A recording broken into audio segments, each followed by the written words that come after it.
धन्यवाद शिंदे साहेब. आणि यानंतर महाराष्ट्राचे मुख्यमंत्री माननीय देवेंद्रजी फडणवीस साहेब यांना मी विनंती करते की आपण इथे मनोगत व्यक्त करावं. माननीय मुख्यमंत्री.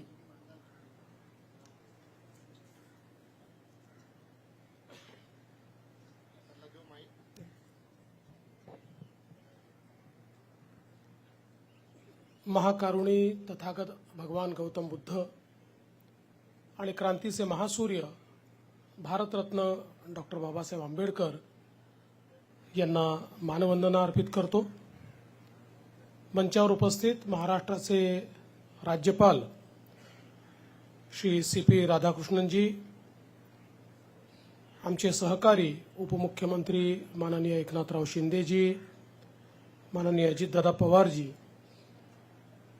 ज्यांनी अतिशय सुंदर अशा प्रकारचं पुस्तक आज आपल्या सर्वांना या ठिकाणी प्रकाशित करून भेट दिलेलं आहे, ते माननीय डॉक्टर नरेंद्र जाधवजी, मंगलप्रभात लोढाजी, दीपक केसरकरजी, प्रवीण दरेकरजी, संजय बनसोडेजी, कालिदास कोळंबकरजी, भाई गिरकरजी, राजकुमार बडोलेजी, अमर साबळेजी, अमोल मिटकरीजी, राहुल शिवाळेजी, नागसेन कांबळेजी, मुख्य सचिव श्रीमती सुजाता सौनिक, श्री भूषण गगरानी, श्री विवेक फणसाळकर, श्री संजय यादव, या ठिकाणी आमच्या या समितीचे सर्व पदाधिकारी आणि उपस्थित सर्व भगिनी आणि बंधूंनो,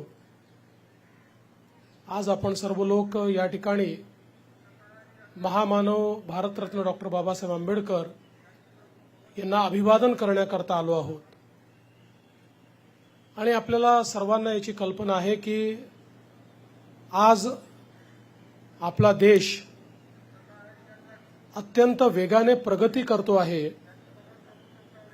जगातली 5वी सर्वात मोठी अर्थव्यवस्था आज भारत झालाय, जगातली 3री मोठी अर्थव्यवस्था होतोय. याचं सर्व श्रेय जर कोणाचं असेल तर ते श्रेय भारतरत्न डॉक्टर बाबासाहेब आंबेडकरांनी जे संविधान आपल्याला दिलं त्या संविधानाचं हे श्रेय आहे. मी तर असं म्हणेन की जगाच्या पाठीवर सर्वात सुंदर आणि सर्वात उत्तम संविधान जर कुठलं असेल तर ते भारताचं संविधान आहे. कारण हे संविधान सामान्य माणसाच्या जीवनामध्ये सामाजिक आर्थिक परिवर्तन घडवण्याचं मूलमंत्र घेऊन त्या ठिकाणी तयार करण्यात आलं आहे. आणि म्हणूनच आज कुठलीही समस्या देशापुढे असली तरी त्या समस्येचं निदान, त्याचा उपाय हा भारताच्या संविधानामध्ये आपल्याला पाहायला मिळतो. भारतरत्न डॉक्टर बाबासाहेब आंबेडकर हे द्रष्टे होते. त्यांचा जवळजवळ सगळ्या विषयात प्रचंड अशा प्रकारचा अभ्यास होता, व्यासंग होता. आणि ती दृष्टी ही संविधानामध्ये आलेली आपल्याला पाहायला मिळते. आणि खऱ्या अर्थानं भगवान गौतम बुद्धांनी धम्माच्या माध्यमातनं जो समतेचा, बंधुतेचा एक संदेश दिला, तो संदेश देखील आपल्या संविधानाच्या माध्यमातनं आपण अंगीकारला, हे आपल्याला पाहायला मिळतं. आज खरं म्हणजे मी डॉक्टर नरेंद्र जाधव यांचे मनापासून अभिनंदन करीन आणि आभार मानेन की त्यांनी अतिशय सुंदर अशा प्रकारचं पुस्तक या ठिकाणी लिहिलं. मी बसल्या बसल्या ते पुस्तक चाळत होतो. एक प्रकारे बाबासाहेबांच्या जीवनाचा इतिहास आणि भारतीय संविधानाचा इतिहास आणि कशा प्रकारे बाबासाहेबांच्या विचाराने हे संविधान तयार होत गेलं याचा अतिशय सुंदर आलेख हा डॉक्टर नरेंद्र जाधवांनी या ठिकाणी मांडलेला आहे. आणि खऱ्या अर्थानं हे जे आमचं प्रजासत्ताक आहे, आमचं रिपब्लिक आहे, याला एक प्रकारे दिशा देणारा महामानव म्हणून जे वर्णन आपण डॉक्टर साहेब केलेलं आहे ते अतिशय सार्थ अशा प्रकारचं वर्णन या ठिकाणी झालेलं आहे. याबद्दल कोणाच्याही मनात शंका नाही.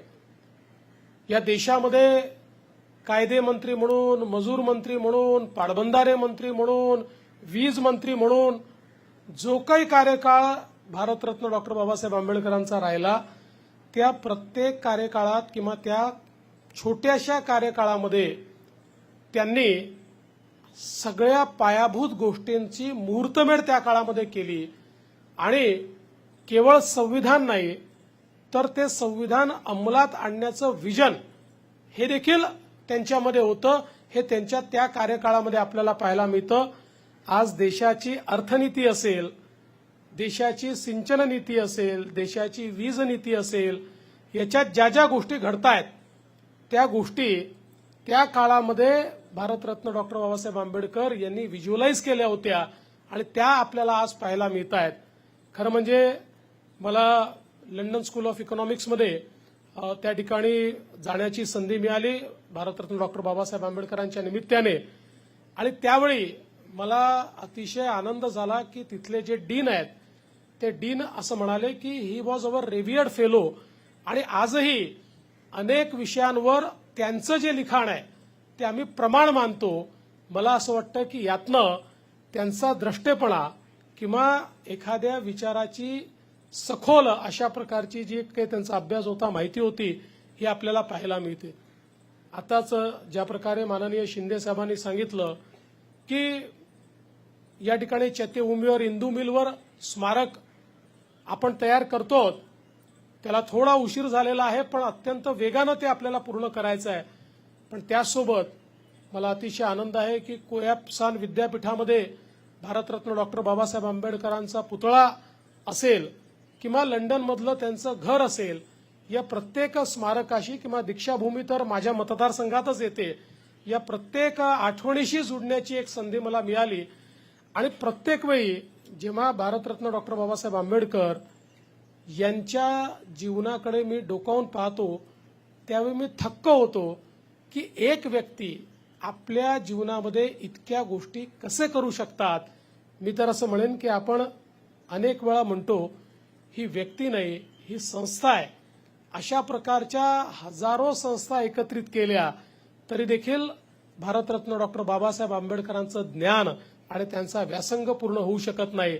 म्हणूनच या महामानवाला अभिवादन करण्याकरता ज्यावेळी आपण सगळे या ठिकाणी येतो त्यावेळी त्यांनी जो मार्ग आपल्याला दाखवलेला आहे, या देशाला एकच मार्ग महाशक्ती बनवू शकतो आणि तो मार्ग म्हणजे भारतीय संविधानाचा महामार्ग, की ज्या महामार्गामुळे हा भारत देश जगातली महाशक्ती बनू शकतो.